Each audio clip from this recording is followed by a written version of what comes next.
Hello NEET aspirant. आज का video थोड़ा हार्श है, जो आपको कुछ सच्चाई बताएगी। तो वीडियो को अंत तक देख लेना, उसके बाद जज करना। अगर आपको नीट 2025 में सिलेक्शन चाहिए तो इस वीडियो को देखना आपको बहुत ज़्यादा ज़रूरी है। तभी आपको क्लैरिटी मिलेगी कि मुझे किस लेवल का प्रिपरेशन करनी है। So let's start the video. जो बच्चे 600 से कम स्कोर किया है नीट 2024 में, शायद उन बच्चों का नेक्स्ट ईयर यानी नीट 2025 में भी सिलेक्शन नहीं होगा। ये बहुत कॉन्ट्राडिक्टरी स्टेटमेंट है। यस, इस बात को मैं मानता हूँ। अब मैं ऐसा क्यों बोल रहा हूँ, किस बेसिस पे बोल रहा हूँ, तो चलिए पूरा वीडियो देखिए बिना स्किप किए हुए। मैं पूरा आपको एनालिसिस करके बताऊंगा कि क्यों आपका चांसेस कम है नीट 2025 में सिलेक्शन लेने का। अब जिन बच्चों का कॉन्फिडेंस डाउन हो गया होगा, उन बच्चों के लिए भाई आप टेंशन मत लो। बस आप इस वीडियो को अंत तक देखो, आपको सॉल्यूशन भी देके जाऊंगा। बस आपको क्वेश्चन मार्क पे नहीं छोड़ जाऊंगा। आपका सिलेक्शन होगा, बट आपको कुछ स्मार्ट स्ट्रैटेजी अपनाने होंगे, जो कि मैं लास्ट में वीडियो के अंत में बताया हूँ। पहले एनालिसिस करके बता दे रहा हूँ कि क्यों आपका सिलेक्शन होने के चांसेस कम हैं। उसके बाद मैं अंत में बताया हूँ कि कैसे आप सिलेक्शन ले सकते हो। आप सभी पॉइंट को नोट करना, उसके बाद आपको क्लैरिटी मिल पाएगी कि क्यों मैं ऐसा बोल रहा था। देखो भाई, मैं आपको रियलिटी बताने जा रहा हूँ, जो कोई आपको कोचिंग वाले नहीं बताएंगे, कोई यूट्यूबर आपको नहीं बताएंगे। बट मैं सोचा कि आपके सामने इस सच्चाई को लाया जाए, और मेरे से जो बच्चे जुड़े हुए हैं उनको तो ये सच्चाई पता चलना बहुत ज़्यादा जरूरी है, तभी तो वो अच्छे से प्रिपरेशन करेंगे। तो मैं आपसे एक सवाल पूछूंगा, इस बार 645 स्कोर करने वाले कितने बच्चे थे? लगभग 30 से 32 हज़ार बच्चे थे जो 645 स्कोर किए हुए हैं इस बार नीट 2024 में। और एक सवाल और, 600 प्लस स्कोर करने वाले कितने बच्चे हैं? नीट 2024 का बात कर रहा हूँ।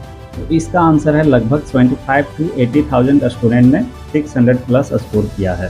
अब 600 प्लस स्कोर करने वाले 80,000 स्टूडेंट को गवर्नमेंट सीट तो मिलेगी नहीं, ये तो तय है। मिलेगी भी तो लगभग 25 से 30 हज़ार बच्चे को ही गवर्नमेंट सीट मिलने जा रही है, जो कि लगभग कट ऑफ बनेगी 640 से 650 के बीच में। ये वैरी कर सकता है स्टेट बाय स्टेट, बट मैं एक रफ आइडिया लेके चल रहा हूँ। तो इसलिए डाटा के पीछे मत जाइएगा, लॉजिक के पीछे जाइएगा। तो लगभग 25 से 80,000 स्टूडेंट में मान लेता हूँ मैं कि 35,000 स्टूडेंट का सिलेक्शन हो जाता है एक गवर्नमेंट मेडिकल कॉलेज में, और लगभग 10 से 15 हज़ार स्टूडेंट का सिलेक्शन हो जाता है जो 600 से कम नंबर लाए हैं। और इनका सिलेक्शन इसलिए हो रहा है क्योंकि इनके पास कैटेगरी है। अब यहाँ पे मैं कोई डिफरेंसेस पैदा करने का नहीं सोच के आया हूँ, बस आपको रियलिटी बताना चाह रहा हूँ, ताकि आपका प्रिपरेशन अलग लेवल में हो सके नीट 2025 के लिए। तो लगभग 35,000 बच्चे का सिलेक्शन हो रहा था 600 प्लस जो स्कोर किए उनका, और इधर जो लगभग 10 से 15 हज़ार बच्चों का सिलेक्शन हो रहा था जो 600 से कम स्कोर कर रहे थे। तो टोटल कितना सिलेक्शन होगा? लगभग 45 से 50 हज़ार स्टूडेंट का इस बार गवर्नमेंट मेडिकल कॉलेज में सिलेक्शन होने जा रही है। अब मैं ऐसा क्यों बोल रहा हूँ? क्योंकि 45 से 50 हज़ार गवर्नमेंट सीट ही है पूरे भारत में। तो इसलिए मैं बोल रहा हूँ कि लगभग 45 से 50 हज़ार बच्चे का गवर्नमेंट मेडिकल कॉलेज में सिलेक्शन होने जा रही है इस बार। तो 600 प्लस बच्चे कितना स्कोर किए थे? 25 से 80,000। उसमें से सिलेक्शन कितना लोगों का हो रहा था? लगभग 35,000। तो इसको माइनस करते तो कितने बच्चे बचे? लगभग 45,000 बच्चे बच रहे हैं जिनका सिलेक्शन नहीं होगा 600 प्लस लाने का बावजूद एक गवर्नमेंट मेडिकल कॉलेज में। देखो, एक बार मैं फिर से क्लियर कर दूं कि मैं यहाँ कोई डिफरेंसेस पैदा करने के लिए नहीं आया हूँ, बस मैं फैक्ट बताने आया हूँ। और कोई भी मैं पूरा परफेक्ट डाटा लेके नहीं आया हूँ, मैं आपको रफ आइडिया देने का कोशिश कर रहा हूँ। थोड़ा बहुत गलत होगा डाटा में तो उसको मैनेज कर लीजिएगा। हाँ, बट मैं एकदम पूरा लॉजिकल बात करने आया हूँ। तो लगभग 45 हज़ार ऐसे स्टूडेंट हैं जो 600 प्लस लाने के बावजूद उनका सिलेक्शन नहीं हो पा रहा है एक गवर्नमेंट मेडिकल कॉलेज में।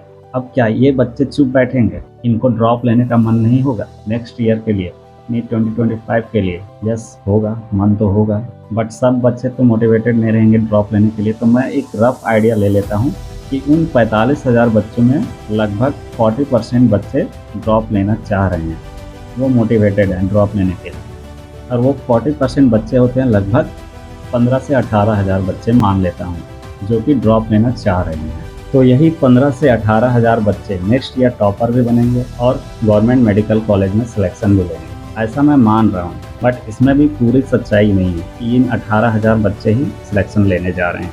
इनमें से भी पूरे बच्चे सिलेक्शन नहीं लेंगे नेक्स्ट ईयर, फिर से वो 10-15 नंबर से छूट जाएंगे। बट वो कैसे होगा? रुको भाई, अभी मेरा पूरा वीडियो तो कंप्लीट होने दो, उसके बाद आपको सब चीज़ क्लियर हो जाएगा।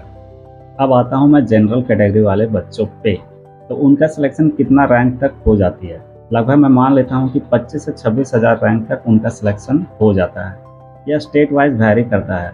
राजस्थान में बहुत हाई कट ऑफ जाती है, तो वहीं छत्तीसगढ़ में बहुत लो कट ऑफ जाती है। तो इसलिए मैं डाटा को एग्जैक्ट नहीं रख रहा हूँ, रफ रख रहा हूँ, ताकि बस आपको मैं आइडिया दे सकूँ। तो उधर कितने बच्चे थे जो 600 प्लस स्कोर ला के सिलेक्शन नहीं ले पा रहे थे और वो ड्रॉप लेकर भी आए थे, लगभग 15 से 18,000। तो 25,000 सीट में से 15 से 18,000 बच्चे तो वही कम्पीट कर रहे होंगे, वही ले रहे होंगे सीट। तो आपके पास बचा कितना सीट? 7,000 सीट लगभग। अब यही 7,000 सीट के लिए आपकी लड़ाई होने वाली है। जो पूरे 600 नंबर से कम लाए हैं वो लड़ेंगे इन सीट के लिए, इस 7,000 सीट के लिए लड़ेंगे, और जीतेगा वही जो टिके रहेगा। 600 से नीचे स्कोर करने वाले, आपका तो लड़ाई बहुत खतरनाक होने वाली है नेक्स्ट ईयर। आप तैयार हो जाइए, मेंटली तैयार हो जाइए। ये चीज़ें आपको कोई यूट्यूबर नहीं बताएगा, बट मैं आपको बता रहा हूँ, क्योंकि मैं चाहता हूँ कि आपके सामने सच्चाई आना चाहिए, तभी तो आप उस लेवल का तैयारी करोगे। तो अभी तक 600 से जो भी बच्चे लो स्कोर कर रहे होंगे नीट 2024 में, उनका कॉन्फिडेंस पूरा धड़ाम से गिरा होगा। मैं इस बात को जान रहा हूँ, बट रुको यार, अभी मैं आपका कॉन्फिडेंस अप करूँगा, बस थोड़ा सा समय दे दो। अभी तक मैंने जितनी बातें की है वो आपको शायद समझ में आ गई होगी अच्छी से। अब आते हैं नेक्स्ट पार्ट पे। अब आपका कॉन्फिडेंस अप करना है मुझे, क्योंकि मेरा काम था आपके आंखें खोलना और मैंने वो कर दी। तो अब मेरा काम है सॉल्यूशन बताना और कॉन्फिडेंस को भी अप करना और पॉजिटिव रखना आपको, ताकि आप नेक्स्ट ईयर सिलेक्शन ले पाओ। क्या वो 15 से 18,000 बच्चे जो ड्रॉप ले रहे थे 600 प्लस ला के, क्या वो सभी नेक्स्ट ईयर सिलेक्शन ले पाएंगे? तो इसका आंसर है नहीं, नहीं ले पाएंगे भाई। वो डिस्ट्रैक्ट होंगे, वो गर्लफ्रेंड बनाने में जाएंगे, वो रील्स देखेंगे, वो इंस्टाग्राम स्क्रॉल करेंगे। तो मैं मान लेता हूँ 50% बच्चे जो हैं वो डिस्ट्रैक्ट हो गए। तो अब कितने बच्चे बचे हैं? लगभग 50%, यानी 8-9 हज़ार ऐसे बच्चे हैं जो एकदम पूरा फुल डेडिकेशन के साथ तैयारी में लगे रहेंगे नीट 2025 तक। इन बच्चों को कोई नहीं हरा सकता, ये फैक्ट है। इतना बच्चों का तो सिलेक्शन कंफर्म है, 100% है। हाँ, इनसे आगे आप निकल सकते हो, ये आपके ऊपर है, बट इनको सिलेक्शन लेने से रोक नहीं सकते हो।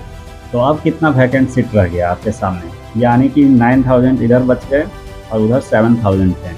लगभग 15 से 16,000 सीट बच गए जो आपके लिए है, जो 600 से कम स्कोर किए हैं उनके लिए है। अब ये 15 से 16,000 सीट को कौन बच्चा अपने नाम करेगा, ये डिसाइड करेंगे कुछ फैक्टर्स, लाइक अभी मैं बताने जा रहा हूँ। इसका आंसर है जो बच्चा कंटिन्यूसली नीट 2025 तक, यानी कि 4 मई तक कंटिन्यूसली मेहनत करता है, 12-12 घंटे पढ़ता है, 14 घंटा पढ़ता है, वो बच्चा सिलेक्शन लेने जा रहा है। और उन 12 से 14 घंटा में भी कम से कम 6 से 7 आवर्स की तो सेल्फ स्टडी करनी ही होगी। सिर्फ लेक्चर देखने से कुछ नहीं होगा मेरे भाई। जितना जल्दी आप मान लो इस बात को, उतना आपको फ़ायदा होगा। उन 6 से 7 आवर में आपको क्वेश्चन प्रैक्टिस करने होंगे, मेमोराइज करने होंगे। तो ये था आपका पहला फैक्टर। नेक्स्ट फैक्टर जो 90% बच्चों को सिलेक्शन लेने से रोकता है, फिजिक्स को नहीं पढ़ना, फिजिक्स का क्वेश्चन प्रैक्टिस नहीं करना। अगर फिजिक्स पढ़ भी लिए हैं, थ्योरी पढ़ लिए हैं, लेक्चर देख लिए हैं, लेकिन क्वेश्चन हम प्रैक्टिस नहीं करेंगे, क्वेश्चन हम प्रैक्टिस करेंगे लास्ट में, ये सब सोचने वाले बच्चे का तो सिलेक्शन कभी नहीं होगा। तो आज से आप क्वेश्चन प्रैक्टिस स्टार्ट करो। कम से कम आज से 30 क्वेश्चन प्रैक्टिस करना स्टार्ट करो। 30 क्वेश्चन फिजिक्स में, 30 क्वेश्चन केमिस्ट्री में, 30 क्वेश्चन बायोलॉजी में, और इतना आपको डेली करना है, एक दिन नहीं। और फिर इसको इंक्रीज भी करना है, और आपको इस लेवल तक पहुंच जाना है कि आपका 200 क्वेश्चन पर डे प्रैक्टिस हो रहा हो। इतना प्रैक्टिस करने के बावजूद आप उन बच्चों के बराबरी में आओगे, उनसे जीतोगे नहीं भाई, क्योंकि उनसे जीतने के लिए आपको और एक्स्ट्रा मेहनत करनी होगी। तो ये था आपका सेकंड फैक्टर, क्वेश्चन प्रैक्टिस। अब आते हैं नेक्स्ट फैक्टर, जो कि आपका डिसाइड करेगा कि आपका सिलेक्शन होगा कि नहीं, वो है मॉक टेस्ट। आप कितना मॉक टेस्ट दे रहे हो, आप हर एक सप्ताह मॉक टेस्ट को दे रहे हो कि नहीं। तो मॉक टेस्ट देना होगा ऑफलाइन मोड में, पेन पेपर मोड में। ये नहीं कि बस आप मोबाइल में दे दिए, क्योंकि आपका मोबाइल में वहाँ पे टेस्ट होने वाली नहीं है, आपकी एग्जाम होने वाली है पेन पेपर मोड में। तो आपको प्रैक्टिस भी तो उस लेवल का करना होगा, तभी तो आप उन बच्चों को पीछे कर पाओगे। अब आते हैं नेक्स्ट फैक्टर पे, जो कि मोस्ट क्रूशियल फैक्टर है। यही फैक्टर से आप उन बच्चों से आगे निकल सकते हो। अगर आप इस फैक्टर को अच्छा से फॉलो कर लेते हो, कंटिन्यूअसली कर लेते हो नीट 2025 तक, देन आप उन 9,000 बच्चों को भी पीछे कर सकते हो। पहला है इसमें अपने से शॉर्ट नोट्स बनाना, दूसरा का शॉर्ट नोट्स नहीं, दूसरा का फॉर्मूला सीखने यूज़ करना, अपने से शॉर्ट नोट्स बनाना है। और जो बच्चा अपने से शॉर्ट नोट्स बनाने नहीं जान रहे होंगे वो कमेंट में लिखें, मैं इस पे वीडियो बनाऊंगा। फिर नेक्स्ट पॉइंट, आपको हर एक टेस्ट के बाद एनालिसिस करनी है। अब आपको एनालिसिस कैसे करना है, लाइक आपके कितने क्वेश्चन तुक्का की वजह से सही हुए हैं, आपको कन्फ्यूजन था क्वेश्चन में बट आपने तुक्का लगा के सही कर लिया, तो इन सब क्वेश्चन को छाट के रखना है। फिर नेक्स्ट, आपके अगर क्वेश्चन गलत हुए तो क्यों गलत हुए हैं क्वेश्चन, आपको ये पता करना है। क्या आपका कैलकुलेशन मिस्टेक की वजह से क्वेश्चन गलत हुआ है, क्या आपका यूनिट मिस्टेक की वजह से क्वेश्चन गलत हुआ है। अब नेक्स्ट चीज़, अगर क्वेश्चन छूट जाते हैं, अगर क्वेश्चन नहीं बन रहा है तो क्यों नहीं बन रहा है, ये भी सवाल करना है क्वेश्चन एनालिसिस करते वक्त। क्या आपका कॉन्सेप्ट क्लियर नहीं था, क्या ये क्वेश्चन टफ था, क्या ये क्वेश्चन लेंथी था, क्या ये क्वेश्चन टाइम टेकिंग था। तो इतना सारा एनालिसिस करना होगा तभी आप इन बच्चों से आगे निकल सकते हो। और साथ में आपको अपने आप से ये भी क्वेश्चन पूछना होगा कि मेरा इस टेस्ट में पिछले टेस्ट से नंबर क्यों नहीं बढ़े। आपको प्रॉपर लिखना होगा डायरी में क्यों नहीं बढ़े। जब आप जवाब ढूंढना स्टार्ट करोगे देन आपको रियलाइज़ होगा कि ये मिस्टेक हुआ था। अब आप उस मिस्टेक पे फोकस करोगे, उसको सुधारोगे, देन आपका रैंक इंक्रीज होगी, नंबर इंक्रीज। और एक समय ऐसा आएगा जब आप उन बच्चों को बीट कर रहे होगे। सो इतने सारे कंपटीशन हैं आपके सामने नीट 2025 वाले बच्चों के लिए, नीट 2026 वाले बच्चों के लिए। और अगर आप चाहते हैं कि इन कंपटीशन को बीट करना, 9000 बच्चों को बीट करना, देन आपका टारगेट होना चाहिए कि 1 जनवरी तक आपका सिलेबस कंप्लीट हो जाए। और सेकेंड, आपका टारगेट होना चाहिए कि कम से कम 680 प्लस लेके ही आना है। इसके बिना तो अगले साल सिलेक्शन नहीं होगा। तभी तो आप 3 से 4 महीने में रिवीजन कर पाओगे और फिर टेस्ट दे पाओगे, उसका प्रैक्टिस कर पाओगे, उसका एनालिसिस करोगे। तो ये थी सॉल्यूशन उन 9000 बच्चों को पीछे करने का। अब आपको क्लैरिटी भी मिल गई होगी कि क्यों मैं पिछला दिन डे 1 में बोला था कि आपको 1 जनवरी तक सिलेबस को कंप्लीट करनी है, और मैं आपको क्यों बोल रहा था कि कंटिन्यूअस आपको नीट 2025 तक लगातार डेली 12 से 14 घंटा पढ़ना है। तो ये था रीज़न। और जो बच्चे का कॉन्फिडेंस डाउन हुआ था उन बच्चों का कॉन्फिडेंस भी अप हो गया होगा। तो सिलेक्शन चाहिए तो 680 प्लस और 1 जनवरी तक सिलेबस कंप्लीट। इस नोट के साथ मैं वीडियो को एंड करता हूं। अगर आपको वीडियो पसंद आई है तो वीडियो को लाइक कीजिएगा और चैनल को ज़रूर से ज़रूर सब्सक्राइब कर लीजिएगा, तभी तो आप मुझसे कनेक्टेड रहिएगा और आपका मैं सिलेक्शन करवा दूंगा, क्योंकि मैं आपका माइंडसेट पूरा चेंज कर दूंगा, आपको मेहनत करने पे मजबूर कर दूंगा। तब तक के लिए जय हिंद।